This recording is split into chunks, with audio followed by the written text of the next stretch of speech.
Hey guys, and welcome back to my channel. If you're new here, my name is Tanita, and on this channel I'll talk about spirituality, the law of attraction, personal development, things like that. So if you want to live a happier, healthier life, if you want to become a better version of yourself, then join this beautiful spiritual family. Today I want to talk to you guys about Kundalini awakening and its symptoms.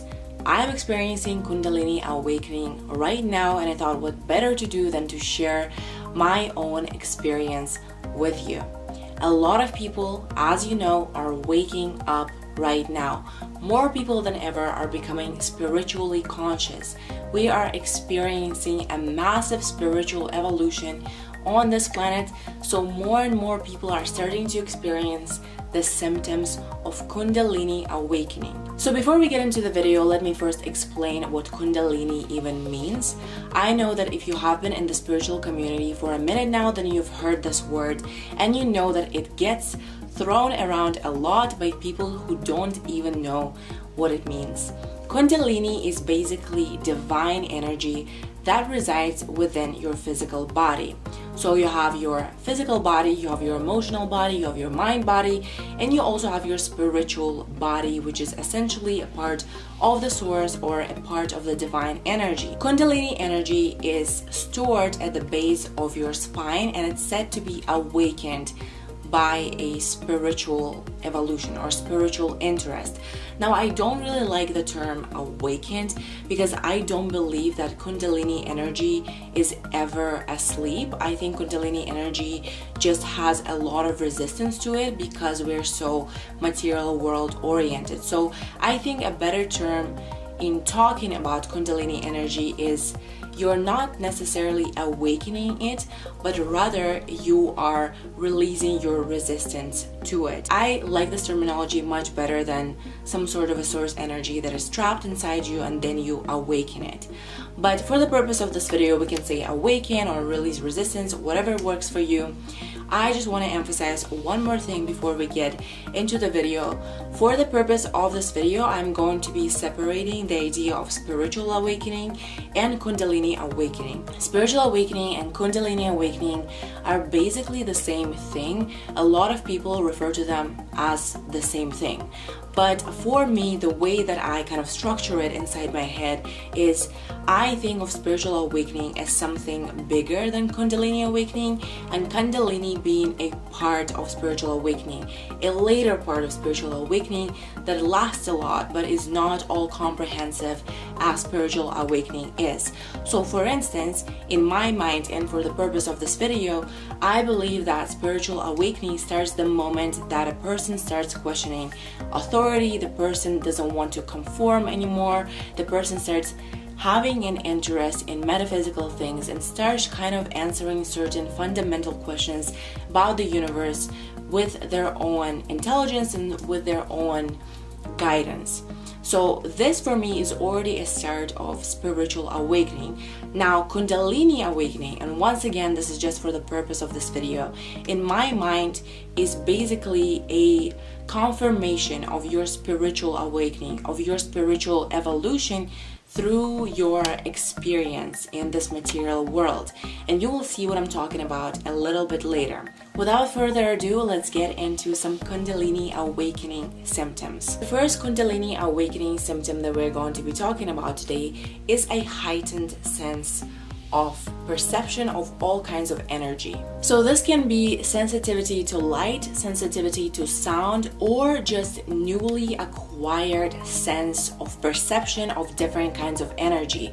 What I mean by this is maybe you will have a certain weird sound in your ears all the time. For me, like literally one of the first symptoms of Kundalini awakening was this weird high-pitched sound inside my ears all the time.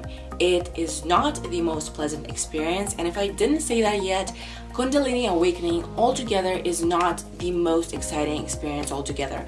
There's goods and bads to it, as to everything in life, but quite frankly, it's not just unicorns and rainbows. A lot of Kundalini awakening is uncomfortable, especially receiving information that you may not just yet be able to interpret. So for a lot of you guys, the first symptom of Kundalini awakening will be this newly acquired perception of things. So you may hear a certain pitch in your ears and you wouldn't be able to identify where it's coming from. You're gonna ask everyone around you whether they can hear the sound, but nobody would be hearing it. And maybe you'll hear several sounds kind of laying over each other at the same time. And I swear to God, it's not the most exciting thing, because as a person who's usually very material world oriented, this is not something that we are comfortable with. To hear something weird, to hear something unexpected, which we don't know the source of. But this is very much what can happen, and it does happen, and it's better to be prepared for it before it comes, or at least to have an explanation for it when it does happen to you.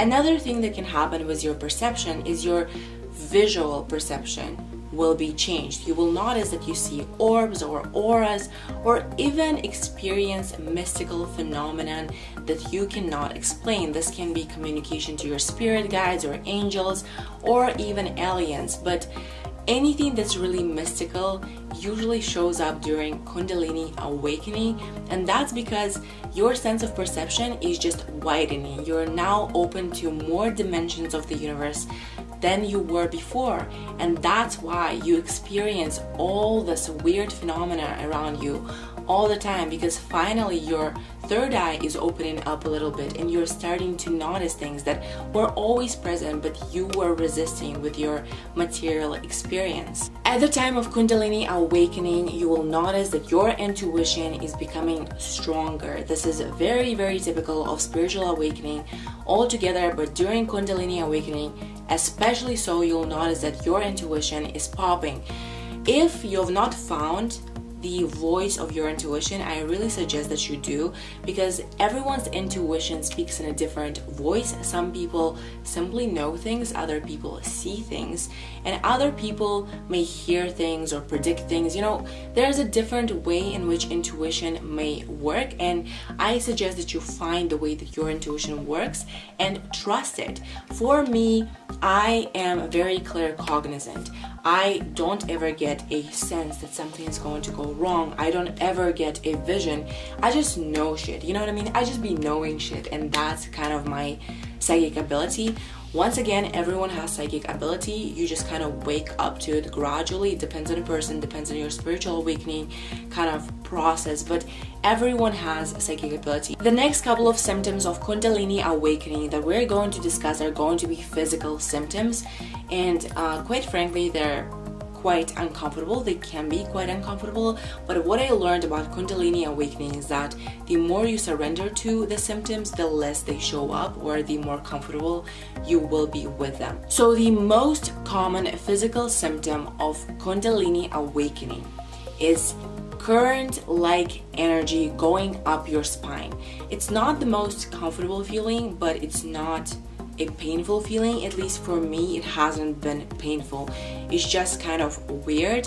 Sometimes it can also be flashes of hot and cold energy. Sometimes it's just current like energy going up your spine. It's really important that when you do experience this current like energy going up your spine, because it's basically your Kundalini being awakened from your first chakra, which is at the base of your spine, and going up all your chakras, it's important that you notice where the flow seems to stop. For me, I noticed in the very beginning of my Kundalini awakening, the flow stopped kind of in the middle of my spine, kind of in the area of my third chakra. This means that that's where the block is for me, or that's where the first block is for me anyway. And this means that this chakra is something that needs healing. Kundalini awakening is a good thing because it clears you of your blocks, but it also implies that a lot of emotional issues will come up to the surface, but we're gonna talk about it later. So what I'm trying to say with this current like energy going up your spine, pay attention to where it stops, because this is the chakra which is problematic for you. If you feel like the current is just going up your spine and towards your head, that means that pretty much all your chakras are good, they're functioning. But if you feel like the current kind of stops in a certain area, that means that that chakra is a problematic area which you will need to address. Another physical symptom of Kundalini awakening is kind of electric tingling like energy just randomly appearing on your body. It kind of feels like insects are crawling on your skin. Not the best experience, but once again, the best thing that I learned about Kundalini awakening is that you have to surrender to it, and then the symptoms will not be as uncomfortable as they are. When I first started feeling, I'm even feeling them right now because I'm thinking about them, but when I first started feeling these weird insect-like sensations, I'm terrified, like almost of all insects. So to me, this was very uncomfortable, and it took me a long time to allow myself to really experience it and not really worry about it. And when I surrendered to this experience, that's when the symptoms kind of moved away. I rarely experience these symptoms anymore because there's no resistance to them. Another physical symptom of Kundalini awakening is a weird one. You will find yourself randomly in different poses or with different gestures that you don't know about. So for instance, you may feel that current energy going up your spine, you feel uncomfortable, you sit up, you take a certain pose, maybe a child's pose, this is what it's called in yoga, and then you find out that these poses are Kundalini awakening poses. It's very common for you to subconsciously know what kind of a pose will release your symptom, and that's why a lot of people who don't know anything about yoga actually start taking different poses that will release them of whatever the symptom that they're experiencing. And this has happened to me. I've had a couple of gestures that I took during meditation, trying to get rid of the current or trying to accept the current, and I also had spontaneous yoga poses kind of situations going. So if you find yourself just randomly taking some poses, look up those poses and you will see that they will be Kundalini awakening poses. I know this is very weird, but it's also very synchronistic, and we love that about spirituality, right? The next symptom of Kundalini awakening is an emotional symptom. It's very common for people who are experiencing Kundalini awakening to feel extreme mood swings, and usually this is not very common to the individual altogether, because when you reach the point when you're ready for Kundalini awakening, usually you are a solid person emotionally and mentally, so you kind of are comfortable in your emotional mental space. And then all of a sudden, when Kundalini energy comes, you feel like you have crazy mood swings. And this is probably the most uncomfortable part of Kundalini awakening. For me, I'm so used to being happy all the time and joyous all the time. But ever since my Kundalini journey started, I have been feeling low a lot, like way more than I'm used to, and it's not a comfortable experience. My thoughts are getting to me. I feel moody for no reason. I'm irritable, and that's because during Kundalini, whatever the energy block that you have, it shows up for you. So whatever the traumas or the issues that you've carried from your past that you have not addressed will be showing up, and they will be also showing up in terms of your mood. You will be feeling low, but you will also experience extreme highs. And you guys, this is the weirdest experience ever, because imagine I am used to just being kind of stable, kind of good, you know, I'm always good all the time. But during Kundalini, I am like ecstatically happy and I cry for no reason.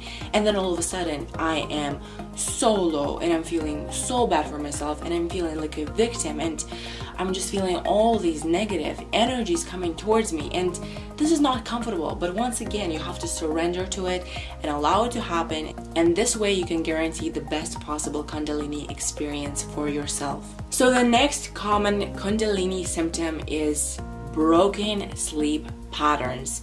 And for me, I don't know about everyone else, I'm trying not to read too much into it just because I don't want to see a symptom on the list and be like, I don't have that, and then I manifest it in my reality. I don't need that kind of attraction in my life, you know what I'm saying? But for me, my sleep problems derive from this weird Kundalini energy rising from my spine. So the way that it works is Kundalini energy can spontaneously arise from your spine during any moment of your day, but for me, I noticed that in the beginning it only arose during meditation. Later on it started arising during my sleep and my naps, and now it's just like showing up randomly and making me a little bit uncomfortable. So for me, my sleep problems are directly related to my experience of this energy going up my spine. This energy going up my spine wakes me up, and it's impossible to fall asleep when it does.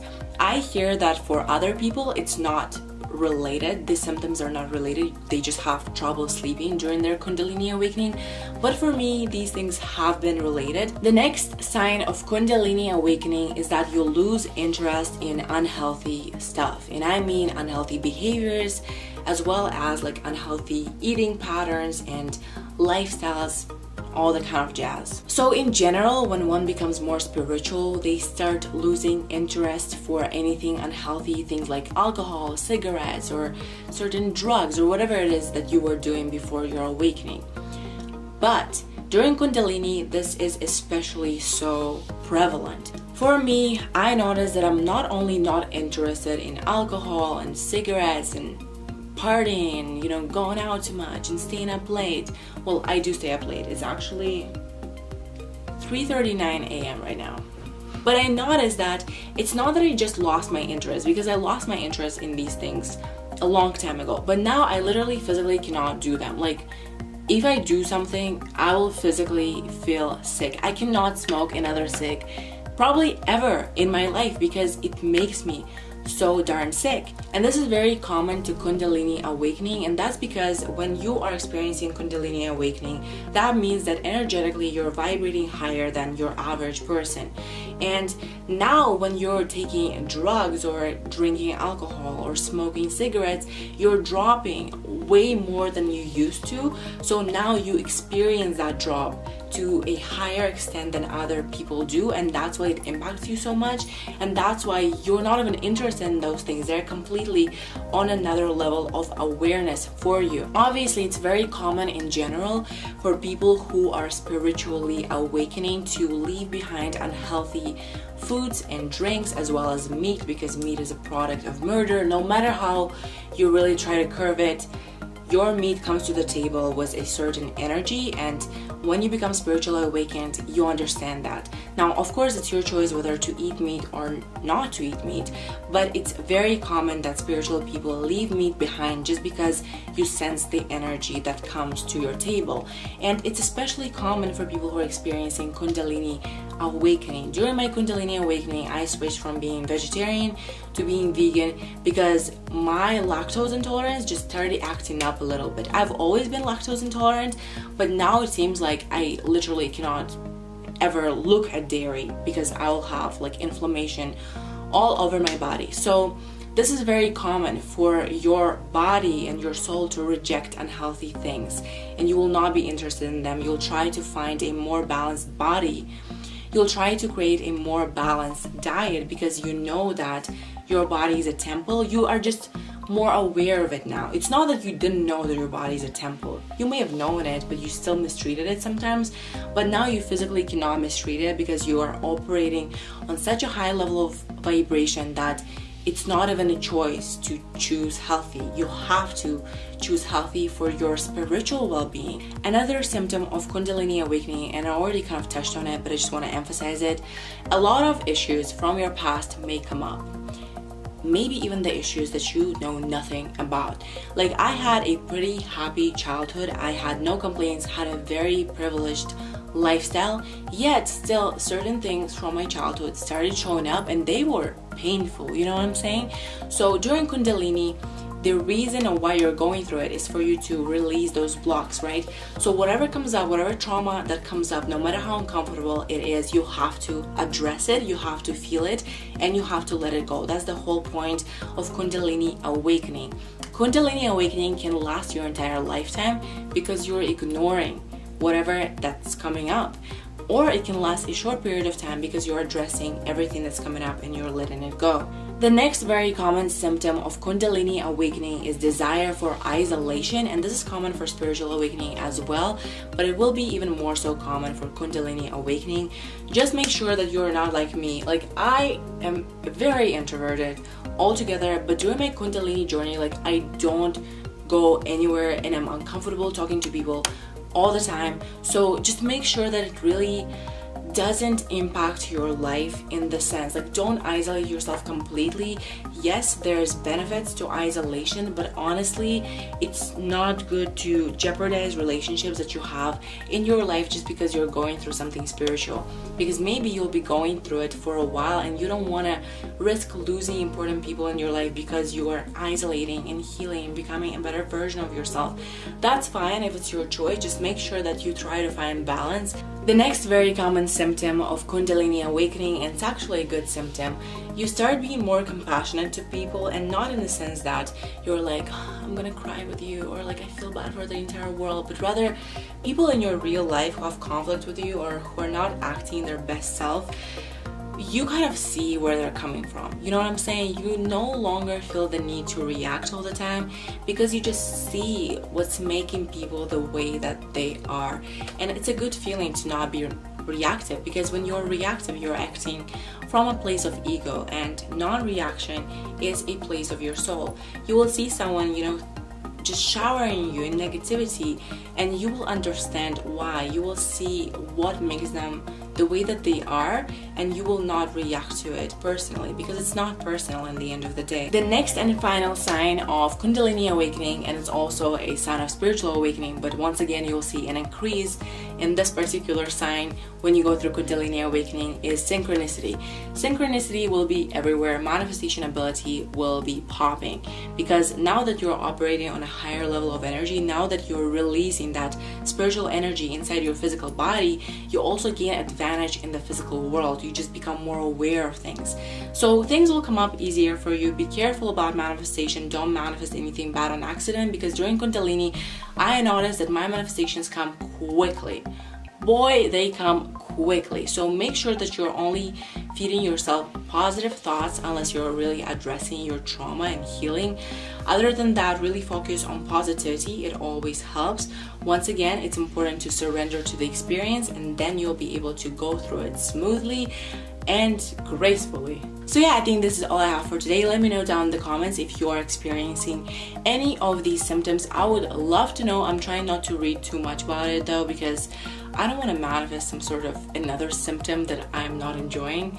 I think Kundalini journey has been tough on me because of a lot of just issues showing up, but in the end of the day, it's still liberating to know that I am going through it because I'm meant to be going through it, because I'm trying to reach another level of awareness and become a happier and a better version of myself, Thank you guys so much for watching this video. If you liked it, give it a thumbs up. I'll see you in my next one. Bye.